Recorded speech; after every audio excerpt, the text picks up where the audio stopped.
guys, this is my final product after dissecting the cow's eye. Here we have the posterior side of the eye.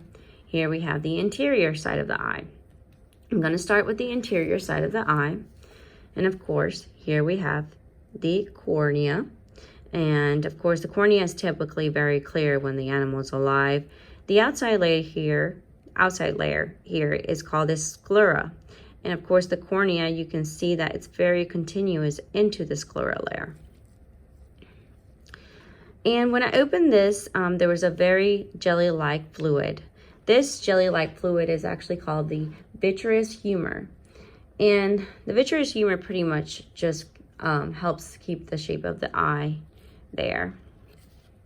Moving on to the lens. Here we have the lens. Of course, it's very hard, kind of like a marble. The lens is actually attached to the ciliary body, which the ciliary body is right here, this black area around here. And the lens, of course, goes in there.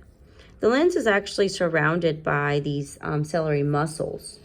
And what the ciliary muscles do is it pulls the lens and changes the shape of the lens. And when it changes the shape, it just pretty much helps the eye focus on the object that is viewing, which I found very cool. So now, moving on to the space between here, the space between the cornea and the lens. There's a fluid called the aqueous humor. This liquid is more liquidy, which you can see mix in with the vitreous humor liquid. This liquid that is between the lens and the cornea, what it does, it actually carries nutrients to various parts of the cornea. Since the cornea doesn't really have any blood vessels, this is the way the cornea gets its nutrients, which I thought it was another cool fact there.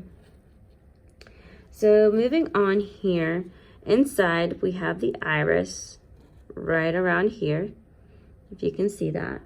The iris has muscles that control the diameter of the opening of the pupil. That way, to allow different amounts of lighting into the eye, of course. For example, when it's too bright, the iris contracts to let less light in. And when it's dark, say it's night outside, the iris expands and lets more light inside. See this kind of yellowish color layer here? This is the retina.